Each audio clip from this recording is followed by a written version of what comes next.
এই জিলহজ মাসের 10 রাতের কসম কাটছেন। হাদিসের পরিভাষায় মুফাসসিরিন ইকরাম বলছেন, আল্লাহ তাআলা যেই সময়ের কসম কাটেন, যেইটা দিয়ে কসম কাটেন, সেই সময়ের সেই জিনিসের মূল্যায়ন অনেক বেশি। যেমন আমরা যারা সূরা আসর পারি, ওয়াল আসর, মহান আল্লাহ তাআলা আসরের সময়ের কসম কাটছেন। এই জন্য আসরের পরে মাগরিবের ভিতর যেই সময়টুকু, এই সময়টুকু অতি মূল্যবান। আল্লাহ তাআলা ওই সময়ের দোয়াকে আল্লাহ তাআলা পছন্দ করেন, কবুল করেন। কারণ মানুষ ব্যতিব্যস্ত থাকে, আল্লাহ তাআলাকে ভুলে যায়। যারা আল্লাহ তাআলার ইবাদত করে আল্লাহ তাআলা তাদেরকে প্রতিদান দান করেন। আর রাসূল পাক সাল্লাল্লাহু আলাইহি সাল্লাম জিলহজের 10 রাতের কসম কাটছেন। আল্লাহ তাআলা জানিয়ে দিচ্ছেন, ওয়াল ফাজরি ওয়া লায়ালিন আশরি ওয়াশ শাফঈ ওয়াল ওয়াতর ওয়াল লাইলি ইযা ইয়াসর। আল্লাহ তাআলা ফজরের সময়ের কসম আল্লাহ তাআলা কেটে বলছেন, ওয়া লায়ালিন আশর, 10 রাতের কসম। মুফাসসিরিন ইকরাম লিখছেন রাসূল পাক সাল্লাল্লাহু আলাইহি সাল্লাম জিলহজের এই 10 রাতের কথা বলছেন। প্রথম তারিখ থেকে শুরু করে আজকে 9 তারিখ, রাসূল পাক সাল্লাল্লাহু আলাইহি সাল্লাম আজকে কিন্তু 10ই রাত হবে, অর্থাৎ ঈদুল আজহার রাত্রের আল্লাহ তাআলা মূল্যায়ন করেছেন, আল্লাহ তাআলা কসম কেটেছেন। এই জন্য রাসূল পাক সাল্লাল্লাহু আলাইহি ওয়াসাল্লাম জিলহজ মাস আসলেই সকল প্রকার ক্ষৌর কার্যগুলো বাদ করে দিতেন। আর জিলহজ মাসের ভিতর করতেন না চারা নখ, বিভিন্ন প্রকার আনুষাঙ্গিক যে সমস্ত কার্যক্রম আছে এগুলো তিনি করতেন না। ঈদের নামাজ পড়ে এসে করতেন। জিলহজ মাসের 1 তারিখ থেকে শুরু করে রাসূল পাক সাল্লাল্লাহু আলাইহি সাল্লাম 9 তারিখ পর্যন্ত 9টি রোজা তিনি পালন করতেন। এখন আমাদের দেশে এইটা নিয়ে অনেক মতানৈক্য শুরু হয়েছে যে আরাফার দিন তো হাজী সাহেবদের আগের দিন হয় আর আমাদের পরের দিন হয়। দুই দল মুফাসসিরিন ইকরাম দুইটা ফতোয়া দিয়েছেন। সেটা হলো 9 জিলহজ আরাফাতের দিন, এটা কিন্তু আরাফাতের দিন বলে না। 9 জিলহজের দিন হাজী সাহেবরা আরাফা একটা ময়দানে অবস্থান করেন, তাই আরাফার দিন, কিন্তু মূলত 9 জিলহজ। আমরা যে আজকের থেকে 9 জিলহজ ফজর থেকে শুরু করে 13 জিলহজ আসর পর্যন্ত আমরা তাকবীরে তাশরিক পাঠ করব। তা আমাদের বাংলাদেশে এখন ডিজিটাল সময় আসছে, আপনি ফোন দিচ্ছেন মদিনা থেকে দেখাই দিচ্ছে, কিন্তু সে 1400 বছর আগে চিঠি আসতে কয়দিন লাগতো? সেই সময় হলে একদিন তো লেগেই যায়, স্বাভাবিক। এখন আমরা বুঝতেছি যে মক্কায় হাজী সাহেবরা আরাফার ময়দানে অবস্থান করেছেন। দুই দল মুফাসসিরিন ইকরাম দুইটা ফতোয়া দিয়েছেন যে আপনি ঈদের আগের দিন বাংলাদেশে আরাফার দিন হিসাবে রোজা পালন করবেন, অন্তত একটা। ফজিলত কি পরে বলছে। আর একদল মুফাসসিরিন ইকরাম বলছেন যে আরাফার ময়দান যেহেতু সব জায়গায় নাই, আছে নাকি বাংলাদেশে আরাফার ময়দান আছে? নাই, কোথাও নাই। আরাফার ময়দান শুধু মক্কা শরীফে আছে। ওই আরাফার ময়দানে অবস্থান করেন, তো সেই দিকে লক্ষ্য করলে হাজী সাহেবরা যেই দিন আরাফার ময়দানে অবস্থান করেন সেই দিনটাই হলো আরাফার দিন। এই জন্য আলেমরা দুইটা মত সামনে রেখে তারা ফতোয়া দিয়েছেন, মাসআলা বলেছেন, তোমরা 2 দিন রোজা রাখো, তাহলে কেউ তোমাদের সাথে কথা কাটাকাটি করতে পারবে না। ওয়াশহাদু আন্না মুহাম্মাদান আবদুহু ওয়া রাসূলুহু সাল্লাল্লাহু আলাইহি ওয়াসাল্লাম। فقد قال الله تعالى في كلامه المجيد وفي الفرقانه الحميد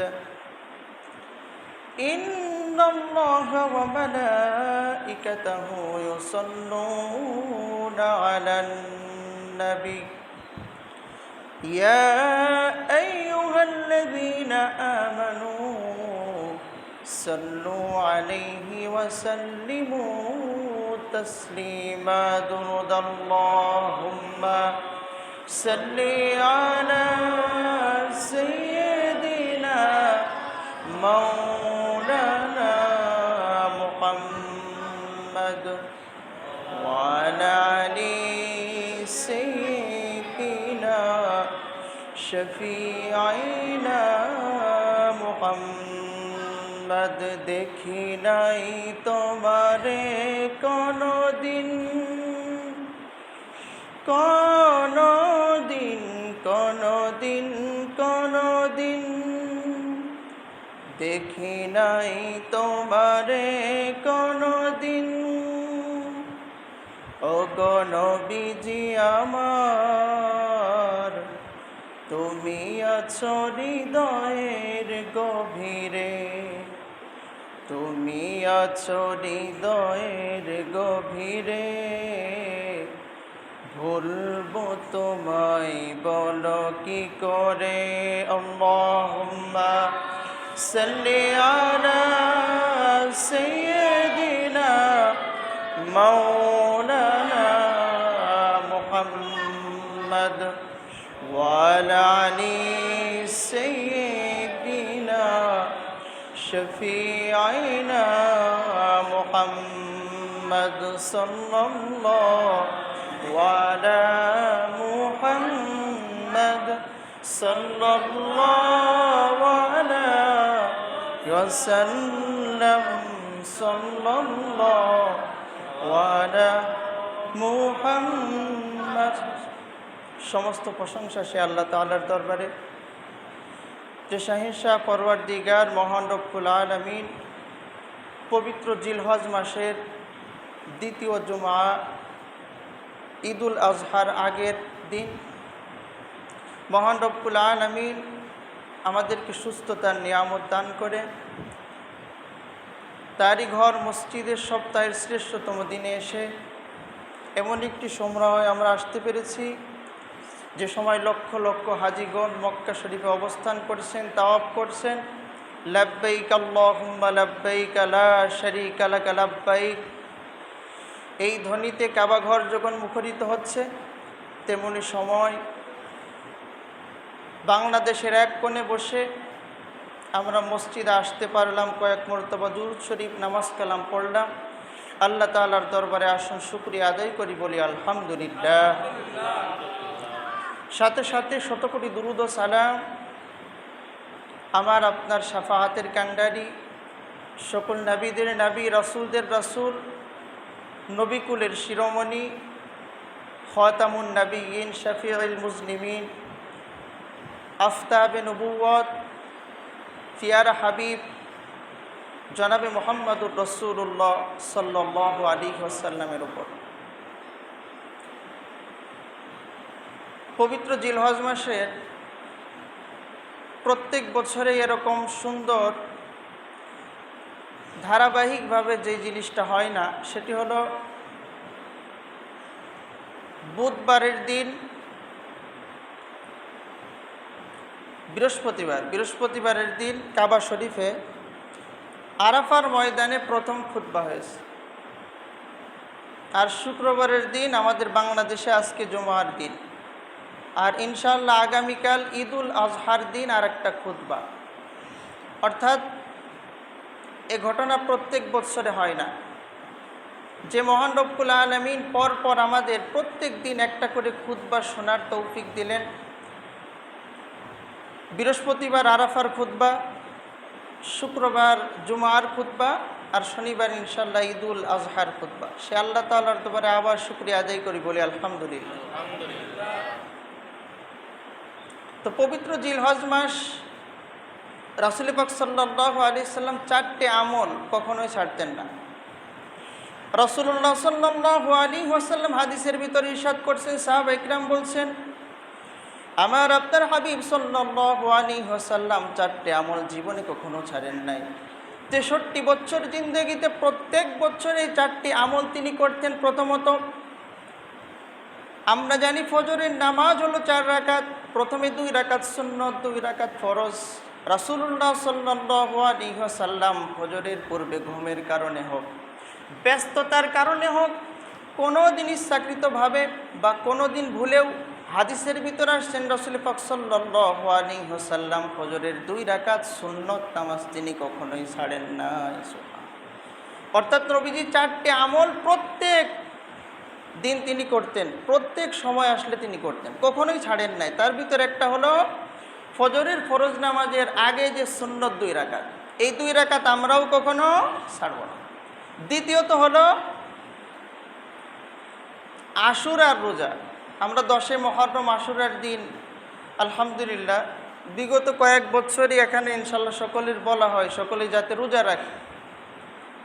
আশুরার দিন রাসূল পাক সাল্লাল্লাহু আলাইহি সাল্লাম 10ই মুহররমের দিন কখনোই রোজা রাখতে বলেন নাই, প্রত্যেক বছরে তিনি রাখছেন। সুবহানাল্লাহ। আর 3 নাম্বার আইয়ামে বীজের রোজা, অর্থাৎ প্রত্যেক আরবি মাসের 13, 14, 15 তারিখ, এই 3 দিন রাসূল পাক সাল্লাল্লাহু আলাইহি সাল্লাম কখনোই রোজা রাখতে বলেননি বা ছাড়েন নাই। সুবহানাল্লাহ। আরেকটি হলো রাসূল পাক সাল্লাল্লাহু আলাইহি সাল্লাম আরাফার দিনের রোজা কখনো ছাড়েন নাই। এই যে জিলহজ মাসের রোজা তিনি রাখতেন। মহান রব্বুল আলামিন 30 নম্বর পারায় সূরাতুল ফাজরের ভিতরে এই জিলহজ মাসের 10 রাতের কসম কাটছেন। হাদিসের পরিভাষায় মুফাসসিরিন ইকরাম বলছেন, আল্লাহ তাআলা যেই সময়ের কসম কাটেন, যেইটা দিয়ে কসম কাটেন, সেই সময়ের সেই জিনিসের মূল্যায়ন অনেক বেশি। যেমন আমরা যারা সূরা আসর পারি, ওয়াল আসর, মহান আল্লাহ তাআলা আসরের সময়ের কসম কাটছেন। এই জন্য আসরের পরে মাগরিবের ভিতর যেই সময়টুকু, এই সময়টুকু অতি মূল্যবান। আল্লাহ তাআলা ওই সময়ের দোয়াকে আল্লাহ তাআলা পছন্দ করেন, কবুল করেন। কারণ মানুষ ব্যতিব্যস্ত থাকে, আল্লাহ তাআলাকে ভুলে যায়। যারা আল্লাহ তাআলার ইবাদত করে আল্লাহ তাআলা তাদেরকে প্রতিদান দান করেন। আর রাসূল পাক সাল্লাল্লাহু আলাইহি সাল্লাম জিলহজের 10 রাতের কসম কাটছেন। আল্লাহ তাআলা জানিয়ে দিচ্ছেন, ওয়াল ফাজরি ওয়া লায়ালিন আশরি ওয়াশ শাফঈ ওয়াল ওয়াতর ওয়াল লাইলি ইযা ইয়াসর। আল্লাহ তাআলা ফজরের সময়ের কসম আল্লাহ তাআলা কেটে বলছেন, ওয়া লায়ালিন আশর, 10 রাতের কসম। মুফাসসিরিন ইকরাম লিখছেন রাসূল পাক সাল্লাল্লাহু আলাইহি সাল্লাম জিলহজের এই 10 রাতের কথা বলছেন। প্রথম তারিখ থেকে শুরু করে আজকে 9 তারিখ, রাসূল পাক সাল্লাল্লাহু আলাইহি সাল্লাম আজকে কিন্তু 10ই রাত হবে, অর্থাৎ ঈদুল আজহার রাত্রের আল্লাহ তাআলা মূল্যায়ন করেছেন, আল্লাহ তাআলা কসম কেটেছেন। এই জন্য রাসূল পাক সাল্লাল্লাহু আলাইহি ওয়াসাল্লাম জিলহজ মাস আসলেই সকল প্রকার ক্ষৌর কার্যগুলো বাদ করে দিতেন। আর জিলহজ মাসের ভিতর করতেন না চারা নখ, বিভিন্ন প্রকার আনুষাঙ্গিক যে সমস্ত কার্যক্রম আছে এগুলো তিনি করতেন না। ঈদের নামাজ পড়ে এসে করতেন।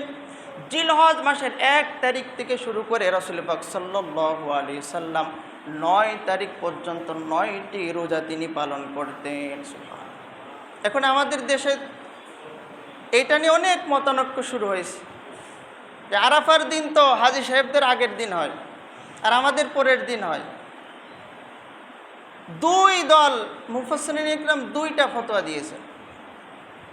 সেটা হলো 9 জিলহজ আরাফাতের দিন, এটা কিন্তু আরাফাতের দিন বলে না, 9 জিলহজের দিন হাজী সাহেবরা আরাফা একটা ময়দানে অবস্থান করেন, তাই আরাফার দিন। কিন্তু মূলত 9 জিলহজ। আমরা যে আজকের থেকে 9 জিলহজ ফজর থেকে শুরু করে 13 জিলহজ আসর পর্যন্ত আমরা তাকবীরে তাশরিক পাঠ করব। তা আমাদের বাংলাদেশে এখন ডিজিটাল সময় আসছে, আপনি ফোন দিচ্ছেন মদিনা থেকে দেখাই দিচ্ছে। কিন্তু সে 1400 বছর আগে চিঠি আসতে কয়দিন লাগতো? সেই সময় হলে একদিন তো লেগেই যায়, স্বাভাবিক। এখন আমরা বুঝতেছি যে মক্কার হাজী সাহেবরা আরাফার ময়দানে অবস্থান করেছেন। 2 দল মুফাসসিরিন ইকরাম 2টা ফতোয়া দিয়েছেন যে আপনি ঈদের আগের দিন বাংলাদেশে আরাফার দিন হিসাবে রোজা পালন করবেন, অন্তত একটা। ফজিলত কি পরে বলছে। আর একদল মুফাসসিরিন ইকরাম বলছেন যে আরাফার ময়দান যেহেতু সব জায়গায় নাই, আছে নাকি বাংলাদেশে আরাফার ময়দান আছে? নাই, কোথাও নাই। আরাফার ময়দান শুধু মক্কা শরীফে আছে। ওই আরাফার ময়দানে অবস্থান করেন। তো সেই দিকে লক্ষ্য করলে হাজী সাহেবরা যেই দিন আরাফার ময়দানে অবস্থান করেন সেই দিনটাই হলো আরাফার দিন। এই জন্য আলেমরা 2টা মত সামনে রেখে তারা ফতোয়া দিয়েছেন, মাসআলা বলেছেন, তোমরা 2 দিন রোজা রাখো, তাহলে কেউ তোমাদের সাথে কথা কাটাকাটি করতে পারবে না। যদি বলে আরাফার দিন কোন দিন, তাহলে বলবো আমি 2টাই রাখছি, তো কোন দিন আমার ওই রকম জেনে লাভ নাই। রাসূল পাক সাল্লাল্লাহু আলাইহি সাল্লাম 9টা দিন রোজা রাখতেন। হাদিসের ভিতরে আসছে রাসূল পাক সাল্লাল্লাহু আলাইহি ওয়াসাল্লাম তার পাক জবানিতে ইরশাদ করছে, যে ব্যক্তি অন্তত আরাফার দিন জিলহজ মাসের 9 তারিখে একটি রোজা পালন করে, নফল রোজা পালন করে, রাসূল পাক সাল্লাল্লাহু আলাইহি সাল্লাম বলছেন তার আগের এবং পিছনের 1 বছরের সকল প্রকার সগীরা গুনাহ আল্লাহ তাআলা মাফ করে দেন। অর্থাৎ যারা মুমিন হবে, চালাক হবে, প্রকৃত মুসলমান হবে, তারা কখনোই এই একটা রোজা ছাড়তে পারে না। কারণ আল্লাহ তাআলা যাদের সামর্থ্য দিয়েছেন তারা মক্কা শরীফে গেছেন। আল্লাহ তাআলা সবাইকে কবুল করেন না। আমাদের যেহেতু আল্লাহ তাআলা কবুল করেন নাই, আমরা এখান থেকে বসে কি করব? রোজা রাখব, আমরা ত্যাগ স্বীকার করব। আল্লাহর সন্তুষ্টি পাওয়ার জন্য আমরা সারাদিন সকল প্রকার পানাহার যেগুলো করলে রোজা ভেঙে যায় সব থেকে বিরত থেকে রমজানের রোজা যেভাবে পালন করা হয় সেভাবে পালন। তাহলে রাসূল পাক সাল্লাল্লাহু আলাইহি সাল্লাম বলে দিচ্ছেন তার আগের এবং পিছনের 1 বছরের গুনাহ আল্লাহ তাআলা মাফ করে দেন। সগীরা গুনাহ আল্লাহ মাফ করে। এই জন্য যখন জিলহজ মাস চলে আসে, এই কোন তারিখে রাখবো এটা নিয়ে মারামারি দরকার নেই। একজন আমাকে জিজ্ঞাসা করছেন, তা হুজুর আপনি বললেন যে আরাফার দিন আজকে, কিন্তু আমাদের বাংলাদেশে তো কালকে, কিন্তু আলেমরা তো 2টা ফতোয়া দিছে, আপনি তো একটা জানেন, তাহলে একটা জেনে কেন আবার আপনি মাসালা দিতে আসলেন? যারা আরবি মাস সম্পর্কে যাদের ন্যূনতম জ্ঞান আছে তারা তো বুঝবে যে আসল আরাফার দিন আজকে মক্কা শরীফ হচ্ছে। ডিজিটাল যুগের কারণে আমরা বুঝতে পারছি, ফোনের মাধ্যমে হোক, নিউজের মাধ্যমে হোক জানতে পারছি, কিন্তু 1400 বছর আগে কি তারা বুঝতে পারত? তাই যদি হয়, আপনি যদি শুধু ওইটাই মানেন, তাহলে আজকে আপনার জন্য রোজা রাখা হারাম। কেন? কারণ আজকে সৌদি আরবে ঈদ হচ্ছে, ঈদের দিন রোজা রাখা হারাম। তাহলে আমাদের হানাফি মাযহাবের মাসআলা ফতোয়া অনুযায়ী এশিয়া মহাদেশের ভিতর তারা কি করবে? ঈদের আগের দিন, যেহেতু সময়ের তারতম্য আছে, পাশাপাশি দেশও না যে ভারত পাকিস্তান বা বাংলাদেশের পাশে আমরা করলে সমস্যা কি। সব আলেমরা এটাই গ্রহণযোগ্যতা দিয়েছেন যে ঈদুল ফিতরের আগের দিন, আরাফার দিন এরকম না, 9 জিলহজ ওইটাই আরাফার দিন। এইদিকে আমরা লক্ষ্য রেখে ইনশাল্লাহ যারা রোজা রেখেছেন আলহামদুলিল্লাহ, আর যারা রাখেন নাই আগামী বছর থেকে ইনশাল্লাহ 2টা রোজাই রাখবেন ইনশাল্লাহ। আর না হলে জিলহজ মাসের প্রথম থেকে শেষ পর্যন্ত, 9 তারিখের শেষ পর্যন্ত, ঈদের দিন তো রোজা রাখা হারাম। রাসূলুল্লাহ সাল্লাল্লাহু আলাইহি ওয়াসাল্লাম বলছেন, এই জিলহজ মাসের যখন 9 তারিখ আরাফার ময়দানে হাজী সাহেবগণ উপস্থিত হওয়ার জন্য বের হন, ওই 9 জিলহজ ফজর থেকে শুরু করে 13 জিলহজ আসর পর্যন্ত তোমরা তাকবীরে তাশরিক পাঠ করো, আল্লাহ তাআলার বরত্ব ঘোষণা করো। তোমরা যাইতে পারো নাই, হাজী সাহেবগণ লাব্বাইক আল্লাহুম্মা লাব্বাইক ধ্বনি দিচ্ছে, তোমরা এখানে বসে আল্লাহু আকবার লা ইলাহা ইল্লাল্লাহু আল্লাহু আকবার ওয়ালিল্লাহিল হামদ। অর্থাৎ আজকে ফজর থেকে শুরু হয়েছে, আপনি আপনার সন্তান সন্ততি স্ত্রী যারা আছেন সকলেই এই আমলটি করতে হবে। শুধু নামাজের পরে নয়, উঠতে বসতে চলতে ফিরতে চায়ের আড্ডায় পর্যন্ত এই দোয়া রাখতে হবে, খাবারের পূর্বে এই দোয়া রাখতে হবে, সব জায়গায় দোয়া রাখতে হবে। এই দোয়ার ভিতরে 3টা পার্ট রয়েছে। প্রথমটি হলো তাকবীর, প্রথম কি তাকবীর, দ্বিতীয়টি হলো তাহলিল, আর তৃতীয়টি হলো তাহমিদ। এই 3টা পার্ট ছোট্ট একটা দোয়ার ভিতরে রয়েছে। তাকবীর কি? আল্লাহু আকবার, আল্লাহু আকবার, এটা তাকবীর। আল্লাহ সবথেকে বড়, আল্লাহ সবথেকে বড়। আল্লাহ তাআলা সূরাতুল মুদ্দাসসির 29 নম্বর পারার সূরাতুল মুদ্দাসসিরের প্রথম আয়াতের ভিতরে আল্লাহ তাআলা 3 নম্বর আয়াতের ভিতর নাজিল করলেন। রাসূল সাল্লাল্লাহু আলাইহি ওয়াসাল্লাম যখন হেরা গুহায় নবুয়ত প্রাপ্ত হলেন, খাদিজা রাদিয়াল্লাহু তাআলা আনহার কাছে এসে তিনি বললেন, আমাকে কম্বল চাপ দিয়ে ধরো, আমি ভয় পেয়ে গিয়েছি। আল্লাহ তাআলা সাথে সাথে আয়াতগুলো নাজিল করলেন, ইয়া আইয়ুহাল মুদ্দাসসির কুম ফাআনযির ওয়া রাব্বাকা ফাকাব্বির। হে কম্বল মুড়ি দেনেওয়ালা, ওঠো, ঘুম থেকে ওঠো। কুম ফাআনযির, দাঁড়িয়ে যাও। ওয়া রাব্বাকা ফাকাব্বির, তোমার প্রভুর তুমি বড়ত্ব ঘোষণা করো। এই জন্য আপনি আমি যখন আল্লাহ তাআলার বড়ত্ব ঘোষণা করবো, এটা আল্লাহ তাআলার হুকুম। প্রথমে হলো তাকবীর, আল্লাহু আকবার, আল্লাহু আকবার। এই বড়ত্ব ঘোষণা করার কথা স্বয়ং আল্লাহ তাআলা বলেছেন। এই জন্য আমরা 13 জিলহজ আসর পর্যন্ত এই তাকবীর আল্লাহু আকবার প্রথম 2 বার, তাহলিল লা ইলাহা ইল্লাল্লাহ, আল্লাহ ছাড়া কোনো ইলাহ নেই, তার কোনো শরীক নাই, এটা হলো তাহলিল লা ইলাহা ইল্লাল্লাহ। রাসূলুল্লাহ সাল্লাল্লাহু আলাইহি ওয়াসাল্লাম বলছেন সব থেকে শ্রেষ্ঠতম জিকির 4টে, সুবহানাল্লাহ, আলহামদুলিল্লাহ, আল্লাহু আকবার, লা ইলাহা ইল্লাল্লাহ। এই শ্রেষ্ঠ 4টে জিকির। অর্থাৎ আপনি যদি তাকবীরে তাশরিক পাঠ করেন, এর ভিতরে 3টা জিনিস রয়েছে। প্রথমত তাকবীর, তারপরে তাহলিল, উত্তম জিকির আপনার করা হচ্ছে, পরবর্তীতে তাহমিদ, আল্লাহর প্রশংসা, লা ইলাহা ইল্লাল্লাহু আল্লাহু আকবার ওয়ালিল্লাহিল হামদ। এই ছোট্ট বাক্যের ভিতরে 4 বার আল্লাহু আকবার বলা হয়েছে, একবার লা ইলাহা ইল্লাল্লাহ বলা হয়েছে তাহলিল, আর একবার তাহমিদ, ওয়ালিল্লাহিল হামদ, যিনি আমাদের প্রভু, তার প্রতি সকল প্রকার প্রশংসা, সকল প্রকার শুকরিয়া। আল্লাহ তাআলা সূরাতুল ইব্রাহিম 13 নম্বর পারার 15 নম্বর পৃষ্ঠার ভিতর আল্লাহ তাআলা আয়াতখানা নাজিল করলেন, লা ইন শাকারতুম লা আযীদান্নাকুম ওয়া লা ইন কাফারতুম ইন্না আযাবি লাশাদীদ। আল্লাহ তাআলা বলছেন, আমি যাদের উপরে নিয়ামত দিলাম, যাদেরকে নিয়ামত দান করলাম, 2টা হাত দিলাম, 2টা পাও দিলাম, সুন্দর সুস্থ জীবনযাপন করার জন্য আমি সুন্দর টাইম বের করে দিলাম, সুস্থতা দান করলাম, সন্তান সন্ততি দান করলাম, সে যদি এই সমস্ত নিয়ামত পেয়ে আমার শুকরিয়া আদায় না করে, তাহলে আমি তার থেকে সেই শুকরিয়া, তার থেকে আমি ছিনিয়ে নেই। অর্থাৎ আল্লাহ তাআলা যে আমাদের সব ব্যবস্থা করে দিয়েছেন, আমরা হজে যাইতে পারি নাই, তারপরেও আল্লাহ আমাদের সুস্থ রেখেছে। আমরা যে বাংলাদেশে থেকে তাকবীর পড়তে পারছি, কুরবানি করার জন্য প্রস্তুতি নিচ্ছি, ঈদুল আজহার নামাজ পড়ার জন্য আমাদের সামর্থ্য আছে, ঈমান আল্লাহ তাআলা দিয়েছেন, এই জন্য আল্লাহর শুকরিয়া আদায় করতে হবে। যদি আমরা শুকরিয়া আদায় না করি, আল্লাহ তাআলা আমাদের থেকে নিয়ামত ছিনিয়ে নেবেন।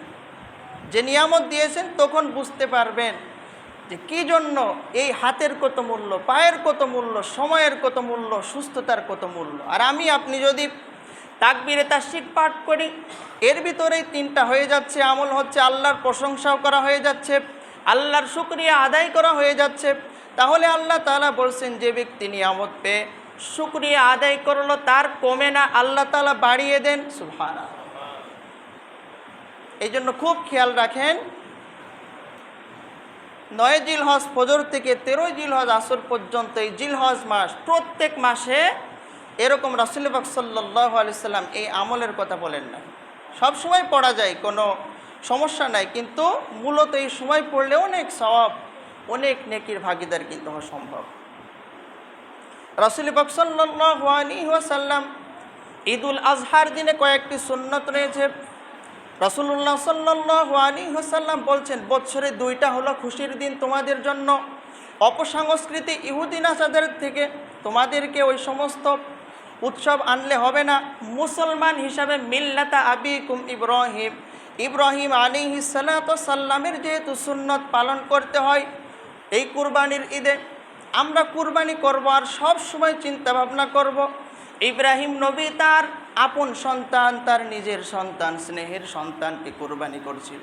এরকম ইতিহাস যদি আপনি মনে করতে থাকি, জবাই করি পশু নিয়ে অপেক্ষা করতে থাকি, তাহলেই কুরবানির আসল উদ্দেশ্য হাসিল হবে।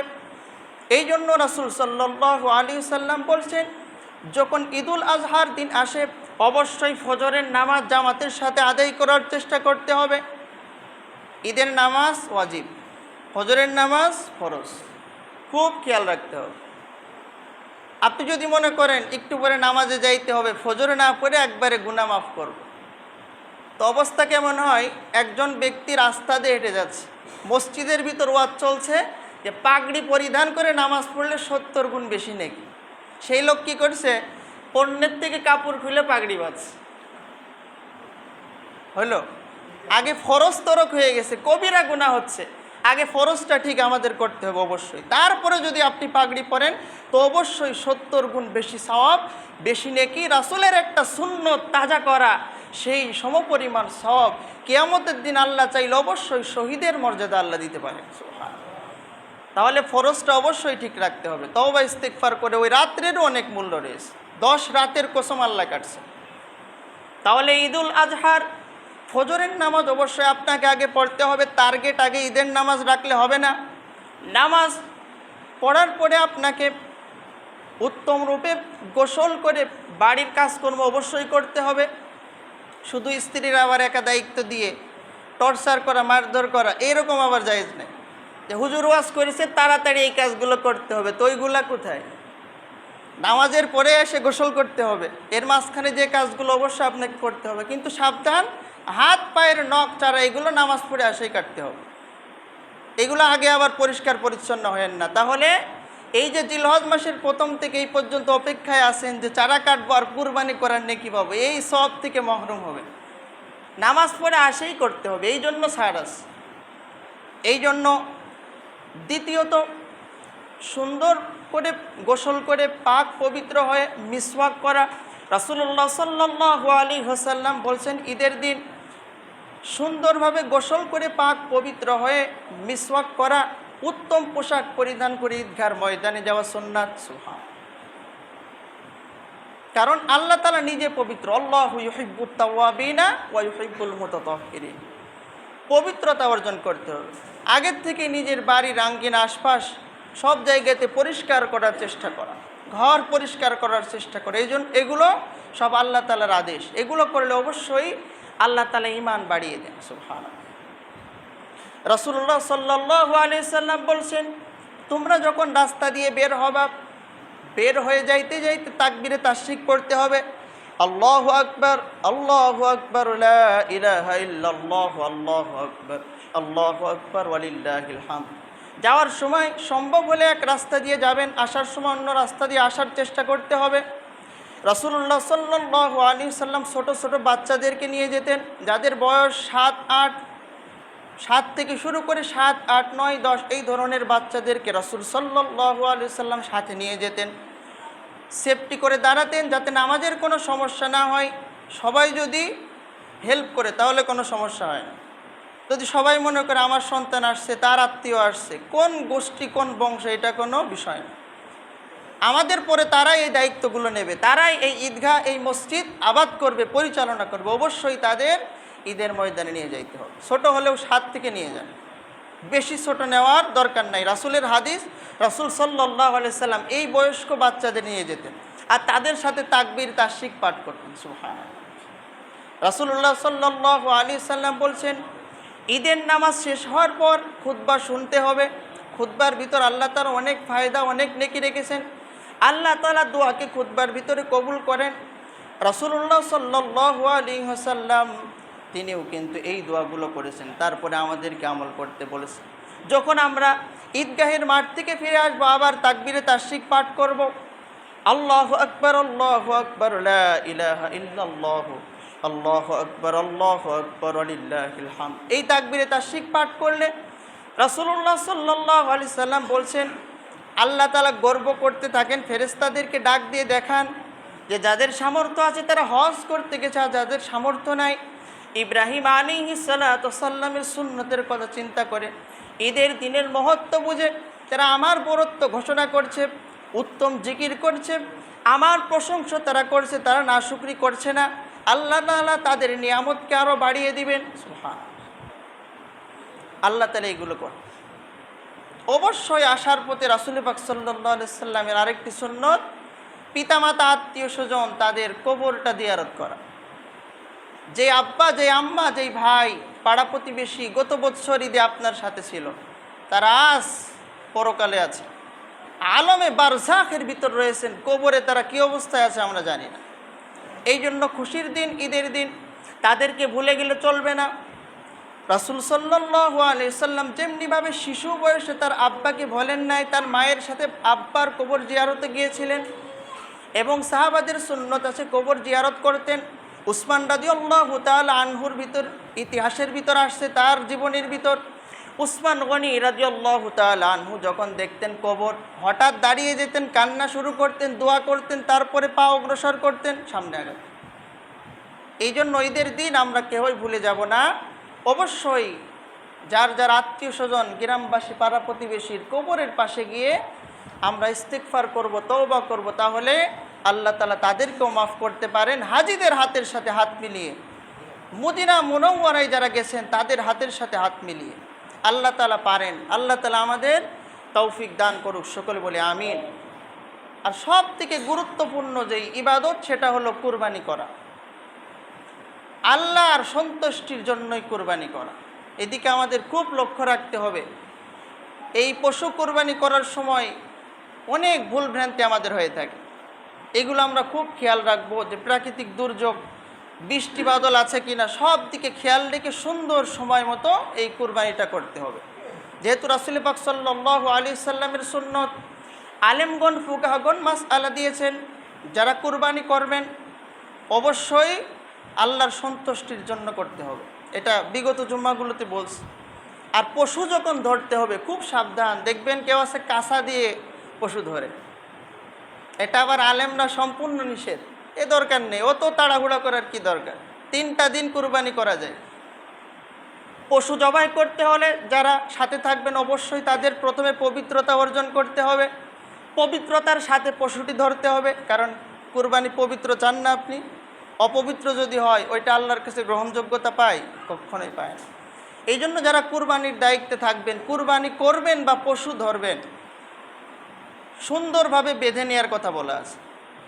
কেউ আছে ঠিকঠাক মতো পাও ধরে না, ঠিকঠাক মতো বেঁধে নেয় না, না নেওয়ার কারণে পশু দেখা যাচ্ছে বেশি এরকম করে ছুটে দৌড় মারতে যায় বা উঠে লাফিয়ে চলে যায়। এই জন্য ফুকাগণ বলছেন, আলেমগণ, যে পশুটি সুন্দরভাবে আগে বেঁধে নাও, সুন্দরভাবে ফেলিয়ে সুন্দর একটা জায়গা দেখে পশুটি বেঁধে নিতে হবে। যারা পশু ধরার কাজে নিয়োজিত আর যে জবাই করবেন তার ছুরিটাও ধার থাকতে হবে, আর তাদেরকে অবশ্যই পবিত্রতা অর্জন করতে হবে। বিসমিল্লাহি আল্লাহু আকবার, ইন্নী ওয়াজ্জাহতু ওয়াজহিয়া লিল্লাযী ফাতারাস সামাওয়াতি ওয়াল আরদা হানিফা ইন্না সালাতি ওয়া নুসুকি, লম্বা দোয়া, এই দোয়াটি পড়ে যারা কুরবানি দিবেন তাদের পক্ষ থেকে কুরবানি হবে। খেয়াল রাখতে হবে ফরজ তরক যেন না হয়, ওই কাঁচা মেরে ধরা। আবার অনেকে আছে পশু পড়ছে না তো রেগে যে পশুর মার শুরু করছে, নাউজুবিল্লাহ। দেখেন কি অবস্থা, আল্লাহ তাআলা যেটা আমাদের জন্য হালাল করলো সব আপনার জন্য, একটু দেরি একটু কম বেশি সময়, এই জন্য যেন হারামের সাথে সংশ্লিষ্টতা না হয়, ধৈর্যতার সাথে করতে হবে। আবার অনেকে আছে ইমাম সাহেব তাড়াতাড়ি পশু ধরো, ইমাম সাহেবের কাজ পশু ধরা নাকি চুরি কন্ট্রোল করা, তো যখন আপনার হাতের উপর যাবেন তখন ইমামের দোষ। খুব সাবধান রাখতে হবে, একজনের গায়ে রক্ত চলে গেছে দোষ ইমামের, তো ধরাওয়ালার দোষ, এটা খেয়াল রাখেন।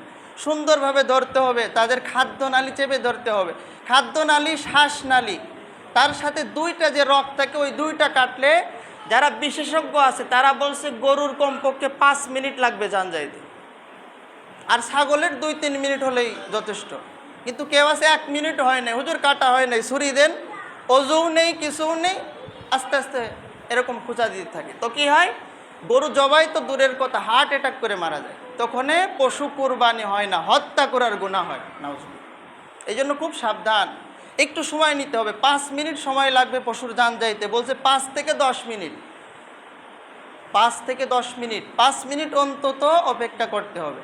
যান যাক, 5 মিনিট দেরি করেন, তারপরে আস্তে আস্তে রগগুলো কাটেন, এগুলো খুব লক্ষ্য রাখবেন। আবার অনেকে আছে যে দেখেন কুরবানির যে বিষয়টা, আপনি যদি এক একজনের সহযোগিতা না করেন তাহলে কিন্তু হবে না।